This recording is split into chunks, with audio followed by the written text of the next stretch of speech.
Good afternoon, everybody, and welcome to episode 8 of my artist series. Tonight, I'm speaking with one of my good buddies, someone who I've got to know really well over the last handful of years. He's one of the most genuine, authentic, and real pure hearts out there in the community, and I'm very honored to have him on the show tonight and get to know him a little bit more and share a little bit more of his story. His name's Mario Dubbz, and let me bring him on right now.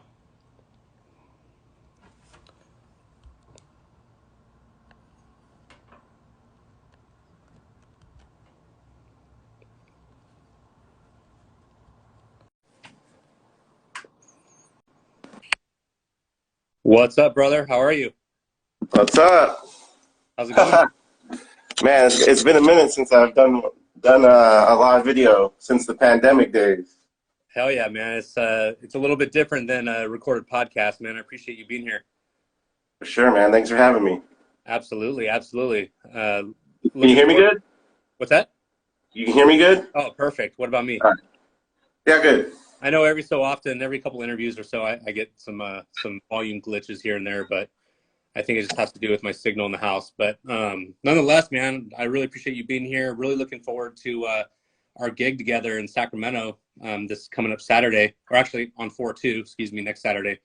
You have anything special for us? Man, I just love coming out to Sacramento because people there are so nice and hospitable and really receptive. I feel like I could probably play anything there and people will love it. It's a little different than the Bay Area, but yeah, man, you guys know how much I love coming out to Sacramento. So Yeah, man, I'm looking forward to it. likewise, dude. And I'm sure the people of Sacramento can say the same thing about you. You've been one of the most genuine, authentic, real people that I've had the pleasure of meeting and getting to know on a personal level over the last handful of years. So I really appreciate what you do for the community and how you just hold yourself inside the community as well. Thank you. Sacramento people, they're super friendly and they know how to party, man. And that's what I'm all about. Hell yeah, hell yeah. So why don't you share a little bit about yourself and how you got into music and what you're up to today? Well, for me, it kind of started, I won't go far too back, but back too far. But it started for me in high school, like in the, golden era of hip hop, like in the 90s. I had friends that DJ'd hip hop in the 90s when I was in high school, and they're the ones who taught me how to beat match and stuff. And the 90s were just a really amazing year for music. It was the golden age of hip hop. Even for like rock and roll, the grunge era, everything. Like it was just, I grew up right along that era for music, and it was just really inspiring. And I graduated from high school. I had a girlfriend who had a pair of turntables that were just collecting dust. So I would DJ on those, and she ended up just giving them to me. And that was around the time right when the rave scene was basically like in its peak, the late 90s, like around 96, 97. And I just went to my first couple of raves and warehouse parties, and I just got hooked, man. I've been doing it ever since. Not at that capacity, but I've been involved in this house music thing ever since my whole adult life. Did you ever spin any hip hop or anything like that? Did you learn with hip hop or anything outside of house music? Yeah, house music is my first like passion that I learned how to spin, like, on a technical level. It wasn't until later that I kind of went back to hip hop and kind of connected the dots, I guess, because hip hop was the first electronic music that I got into. The same samples and I just really made a connection between hip hop and house. And then once I kind of learned more about house music and reimagined the music and started putting it together and digging for samples and everything, I kind of went back and then I started learning more about disco and post disco and boogie and funk and soul and everything. So yeah, it just kind of started with house and just kind of went back and connected the dots, I guess you could say. Hell yeah, hell yeah. And through your tenure of the scene, what are some of the largest shifts in the type of and styles of music that you've seen, and uh, what do you think of the genres out there today? Um, their genres, they kind of come in waves, and there's trends that come and go. But I think intertwined with that is kind of like a thread of like what's good music and what's dope and what's real. Some of the biggest changes I can think of off the top of my head was, back in the day when everyone was playing, not everyone, but there was like funky disco house was really kind of the thing, what I was playing. I'd say in the early 2000s, late 90s. And a lot of people flipped hard to electro house. Remember the first electro house wave that came in? Oh yeah. A lot of DJs that were playing disco house flipped to electro house, and I was scratching my head, kind of like, this is very different. It's not really my cup of tea. But at the time, I was DJing a lot in LA for some bigger raves with some crews that I was involved with, and electro was like the big down there.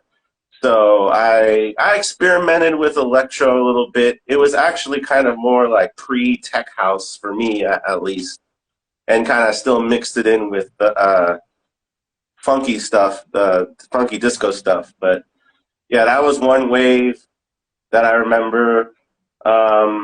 I kind of remember a big soulful house um, kind of wave coming in Yeah, naked music. sometime in the early 2000s. Yeah. It was kind of like people that were playing more like bumpy, funky house or, whatever. They kind of discovered, they got a little older and they were like, I kind of like some music that has a little bit of, that's a little seductive or sophisticated. So they Okay. started, Like the sultry. yeah, kind of almost like the San Francisco sound as we know it, you know. Um, people kind of, it was kind of the four to the floor, kind of like Chicago house mixed with more musical New York house, I guess you could say. And I remember that wave coming in pretty hard. And then recently, it's the tech house um, trend. You know, I was playing at after hours almost every weekend uh, over the past couple years. That's kind of died down a little bit, but I played a lot of tech house because that was just kind of the sound, But I kind of made, I kind of mixed it with my own and just kind of did my own thing. And I still love playing tech house. I kind of started off playing that West Coast tech sound, like H Foundation, Joski, kind of like mixed with the UK tech house stuff in the 90s. So it's kind of like just coming back a little bit. How have you developed your sound over the years? I know, like when uh, when I'm playing out with friends lately, having the collection of music that I have over the last 20 years, I forget that I have certain sounds and certain music, and it makes me so nostalgic, when I see them, on the USB, and throwing them in and having them flow through the night. It surprises me sometimes seeing how much my sound has evolved over the years, but yet there's still elements of all of that music that sound like me. I have a specific style or sound that Yeah. transcends genres. How would you say yours follows that?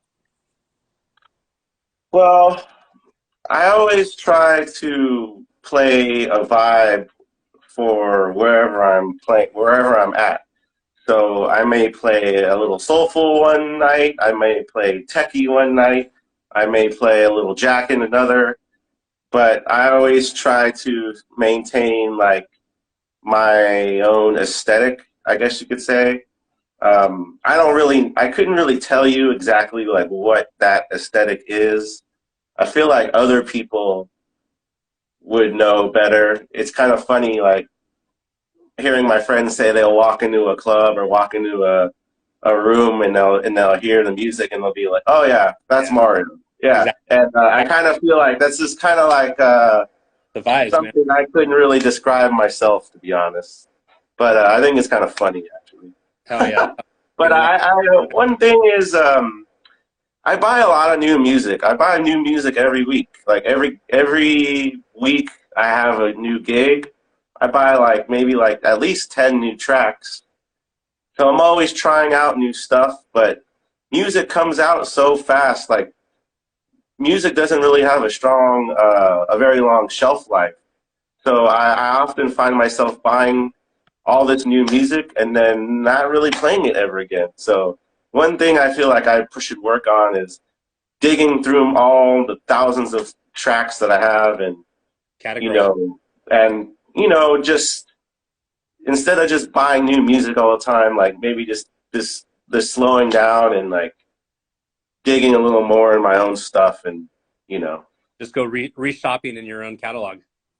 yeah, pretty much. But then I have my good old go-tos that I go back to that are songs I really love that I don't really hear a lot of other people play. So I kind of like, and I pay attention to that a lot.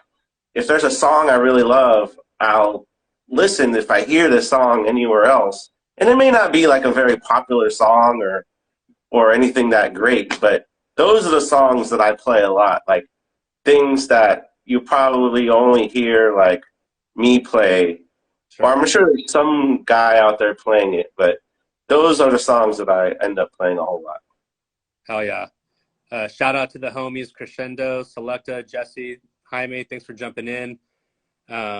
Lori has a question in the chat. She's like, what's your favorite music to produce and play? Um, so producing wise, that's funny. I actually don't call myself a producer. Like I don't even tell people that I produce music. I kind of look at myself as just a dude who likes making beats, and a guy who's really enthusiastic and passionate about this music that we do. And I kind of feel like over the years I've learned some things, and I throw some stuff together in my right here in my little studio, if you want to call it that. And I just make shit happen. Oh yeah. But I really like sampling. Like sampling, I sample in the same spirit of like Large Professor and DJ Premier and Ninth Wonder and Jay Dilla and all those great samplers. But yeah, I like one thing I like to do is I really like my samples to breathe and be at at its natural tempo. So I've actually been producing a lot of new disco, which is kind of like house, but it's chuggier and kind of more at a natural BPM. So I don't feel like the samples are like pitched up really fast. It's kind of like I said, just letting the samples and the music kind of breathe and live at their own natural pace. But there's that. And then as far as what I like to play is I like playing four to the floor house music, like house music that has a driving beat. It's kind of straight up and down. It's not too wobbly or swingy or jacking. I kind of like a really straight up and down like beat that people can kind of like, it's easier to feel like it's easy to get into and dance to.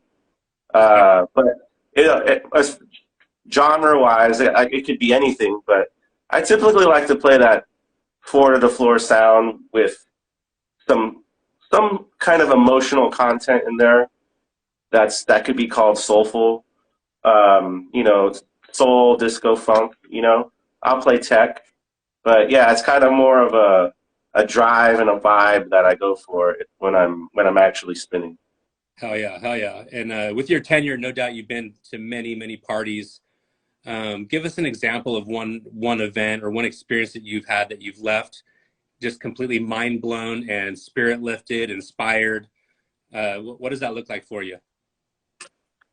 Um, you want to know of a specific event I went to in the past? Yeah, is there any one experience that you've had, any one show, any one artist that you've seen that you've like just been left dumped like just like in awe and inspired to dig and produce?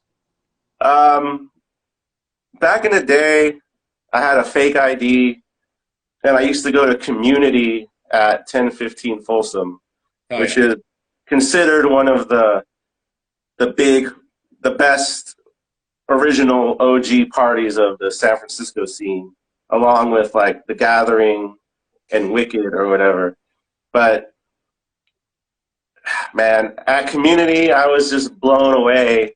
You know, walking into 1015 Folsom on a Wednesday night and watching Yano play like dope ass funky Chicago house on the main floor. And I remember I walked in there and I watched Yano drop. Um, it's by Mazzy on After Hours. I'm having a brain fart right now. All good, all good. It's Mazzy's like most revered song. Anyways, he played this track on the main floor and he like mixed out of it and then he mixed back into it, mixed back out of it. And I was just blown away. And then like it really that one night really inspired me. I forgot what year it was. It might have been like 98 or 99 or maybe 2000. I don't remember, but that really blew me away. Um, there's been other moments where DJs have really like, in my opinion, have played a perfect set for me. And there's been many, many, many of them. Recently, I just went and saw Kerry Chandler at 1015, and he like blew my socks off. You know, I've only seen him play about 3 times, but the thing about Kerry Chandler is that his sound is it's so timeless and so real because there's no really like hard subgenre that he's on. It's just good house music Yeah. with good mixing, and the dancers are into it. The regular party people are going crazy, and everybody was just into it. And the crazy thing was like in between songs he would be mixing, but he would kind of hang out in transition. So you wouldn't really know what song he was playing. It was kind of like some stuff he was looping together in between songs that sounded like a song itself. And I remember my friends I was with, they were trying to Shazam the songs that he was playing. And I was like, bro, Can't do it. your Shazam ain't going to come up with shit, man, because that is something that is some edits like out of his vault that we're not going to know of. And we don't know what he's doing up there. So that was really amazing. And that happened like a couple weeks ago. So, Oh yeah. Did you see the Kerry Chandler reel to reel in New York a few weeks ago? I think I might have caught a little bit of that. He used a hologram of a singer, and I didn't realize it was a hologram until I saw a glitch in it. And once I realized it was a hologram, I was like, no shit. He definitely took his performance to another level. I've never seen any reel to reel either, so I thought that was pretty fascinating to see just older technology and someone still understanding how to use it and apply it and still maintain a vibe throughout the night. The first time I saw Kerry play was at Stompy, and he had a hologram of it gets a little foggy, man. But I forgot what singer it was. It was a very prominent like diva of house. I forgot who. It was like ah, Darren would know. Darren Delgado. You just interviewed him. Yeah. He was there and he knows. But I forgot who it was, and it was pretty crazy the technology he was using. Hey, big shout out to Lito. He said Dubbz sealed the deal in my move to Oakland from the UK. True gent in class in DJ. Oh yeah, I love Lito, man. That's my brother right there. Giving you much Yeah, love. Lito came to Oakland, and we've just been like brothers ever since, man. I love that guy. Yeah, solid dude. Yeah. Is there anything like in the house culture or music that you've thought of that you'd say like, man, if this happened, it would just take our culture and music to the next level? Um, you know, to be honest, I feel like the internet has kind of screwed around with music in general and the scene in general. And I'm not just talking about house music, I'm talking about everything, really. I think because of social media and the internet, music has a very short shelf life. And DJs and producers are coming out every day, every minute. So everything is moving really, really, really fast.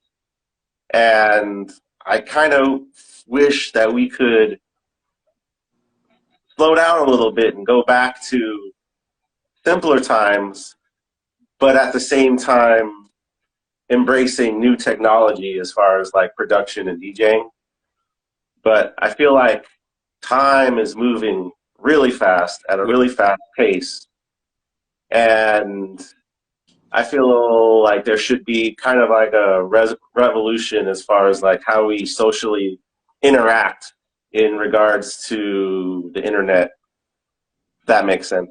Yeah, totally. What are your thoughts on the whole Twitch movement? You know, when the pandemic happened, you know, obviously we were pretty impacted. Everybody was, but from a music standpoint, no more clubs to go to, no more socializing in large groups. So the very essence of us creating a vibe in a closed atmosphere or a container, so to speak, was gone. And the birth of Twitch from a DJ perspective, I know it's been around for a handful of years, but specifically music related, you know, it became a dominating platform and medium for us to share our music. What are your thoughts on that generation of Twitch?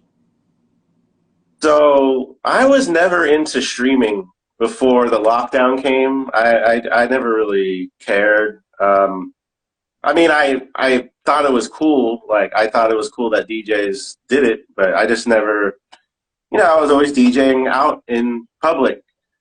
So then the lockdown came, and me and my wife are here, who also DJs.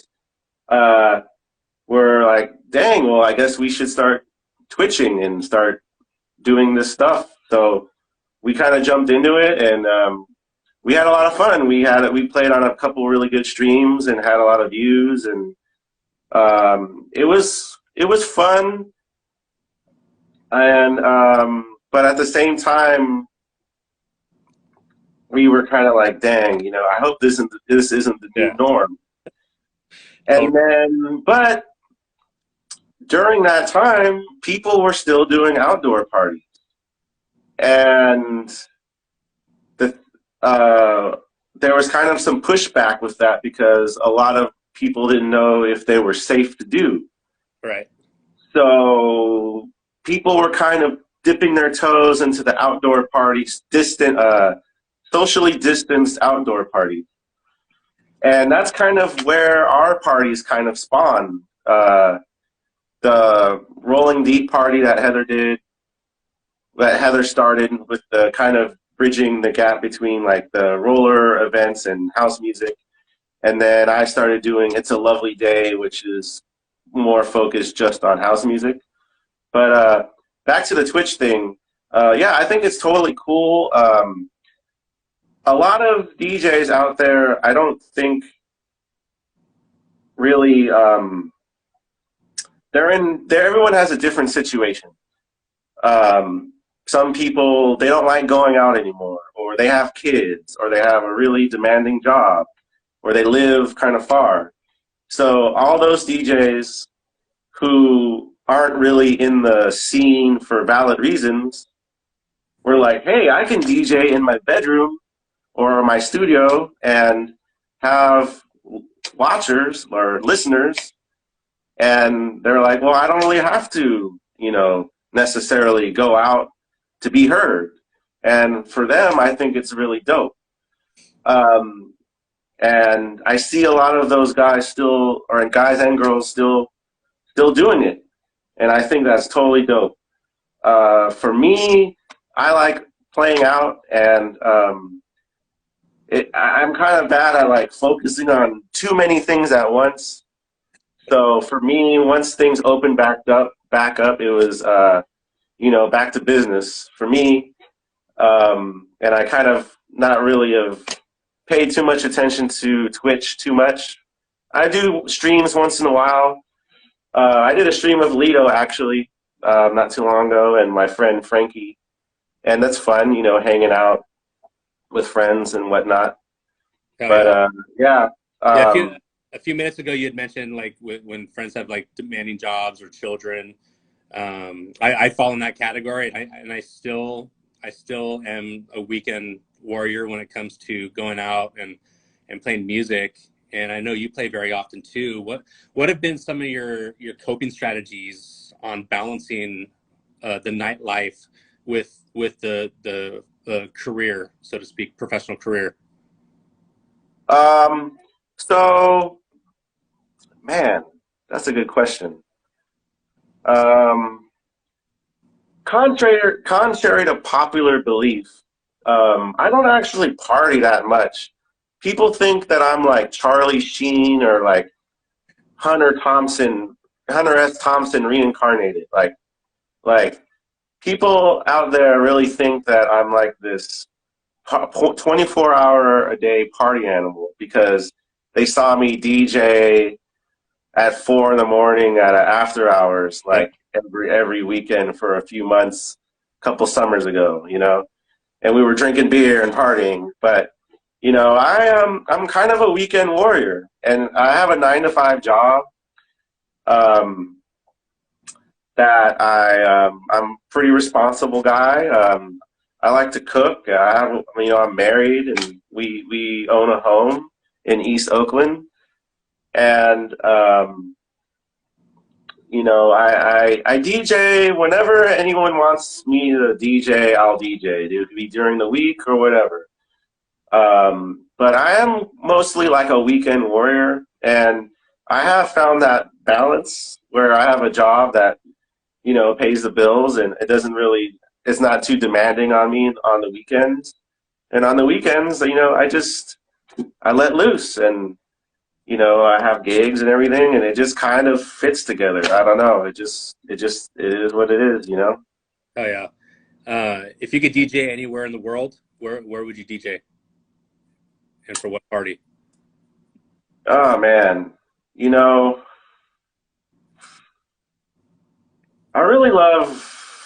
I love day parties, and I also like warehouse parties. I like it all. And I'm very much into like the more hot tropical climate. So I love playing anywhere on the West Coast or in Miami or anywhere that's like tropical. But I have to say, I do love spinning at home. Like all my friends and family are here.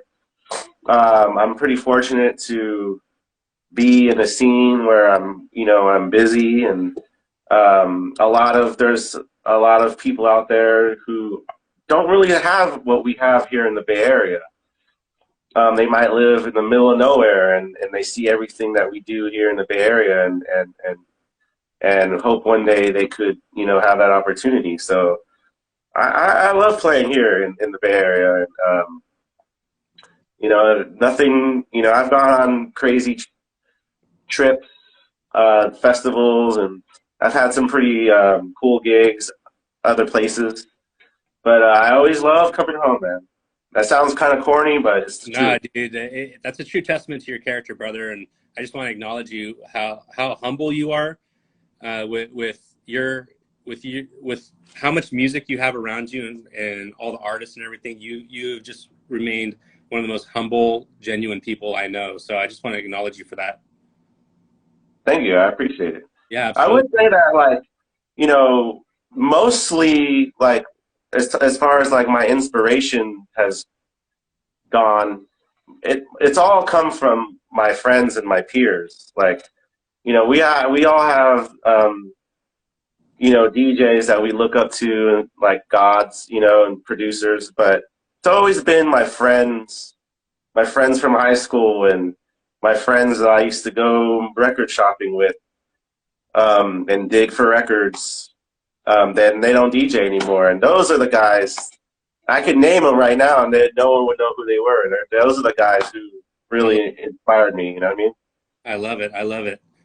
Earlier, you said you love cooking. I love cooking myself.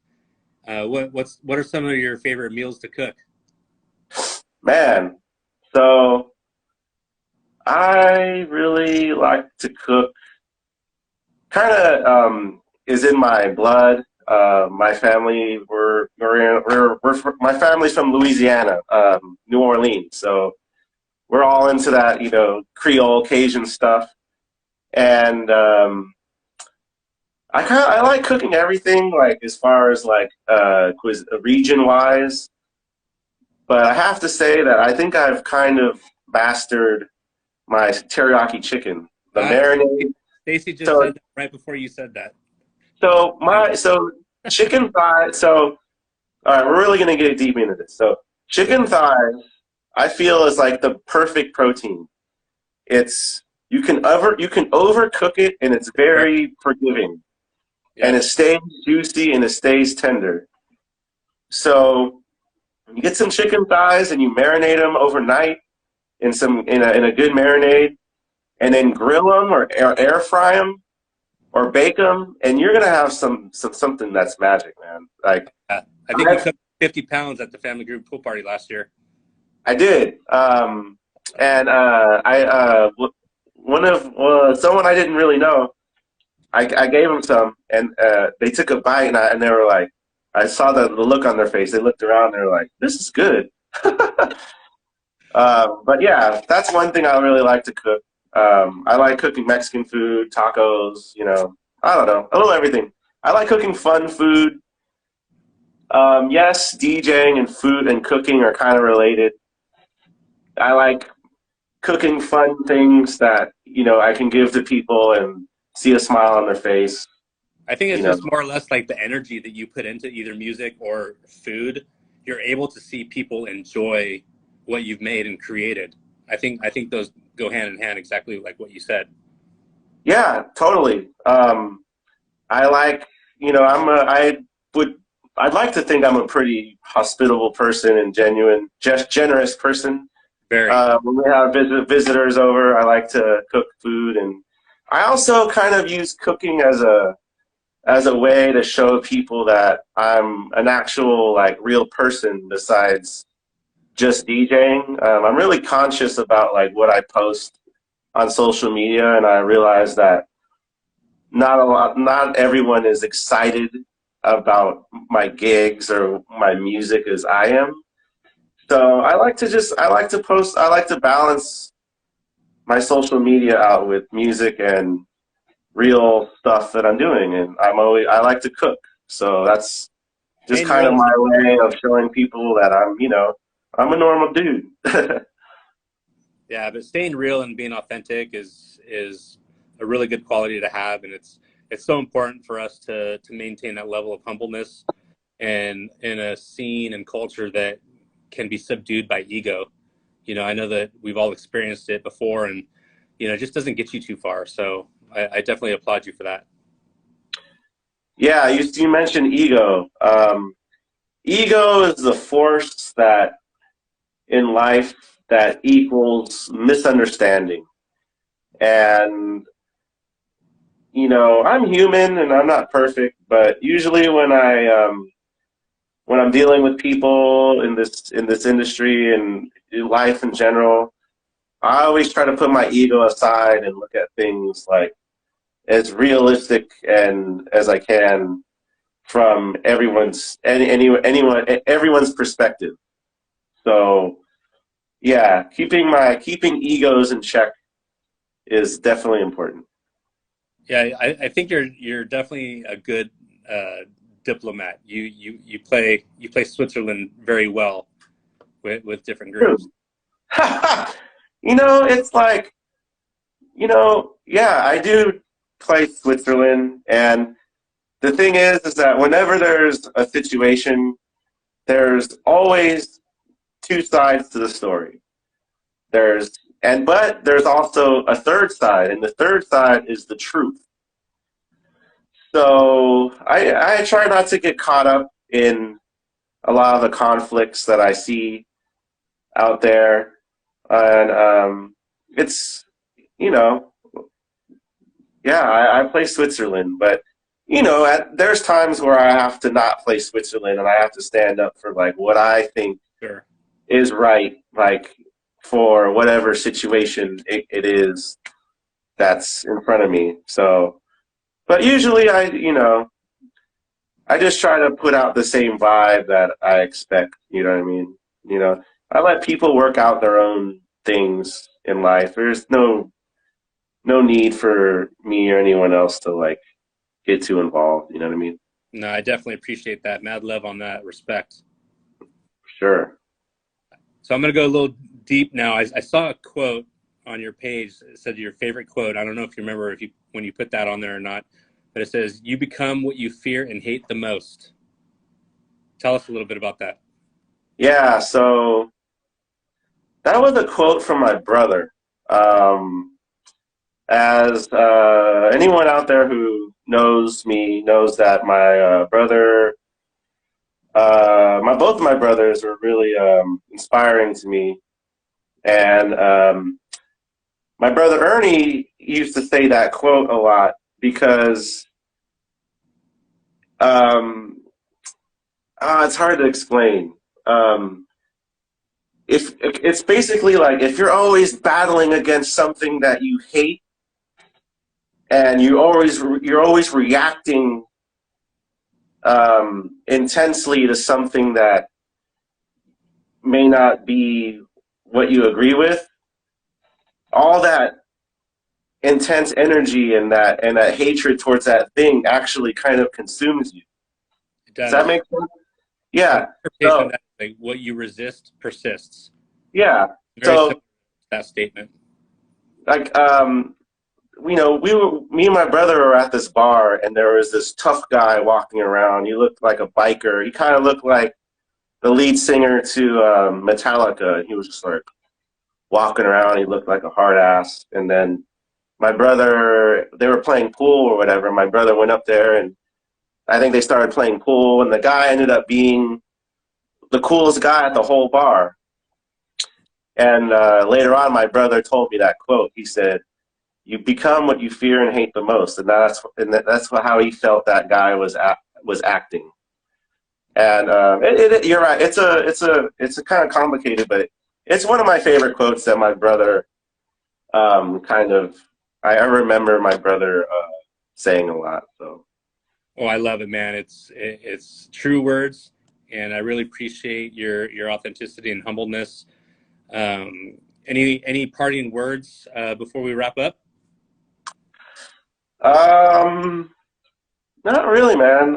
Just thanks a lot for having me. I like doing these because it gives me a chance to just kind of let things roll off my chest and talk about certain things. But yeah, thanks for having me, and I'm looking forward to Sacramento on the 2nd.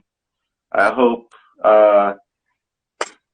any of you out there who are watching can make it. Yeah, we're really Hey, looking forward to that. Heather's at least playing half too, the people so on the chat will be at the party. So cool. Yeah, Heather, my wife is spinning too, and the whole lineup looks like fam. basically. So Yes, it'll be sir. fun. Yes, sir. Mario, Yep, you're a true gem, man. Thank you so much for your contribution to the community, and thank you very much for all of your friendship throughout the years. Looking forward to jamming with you on next Saturday. for sure, man. Thanks for having me. And there's lots Absolutely. more coming this summer that we're going to be doing. Oh yeah. Yeah. There's some parties. I got some things in the works. There's Looking forward to it. my backyard party for Tiki Funk. It's coming back, so Fuck yeah. get ready. I love it. Get Right on, man. ready. You have a good night. All right, man. You too.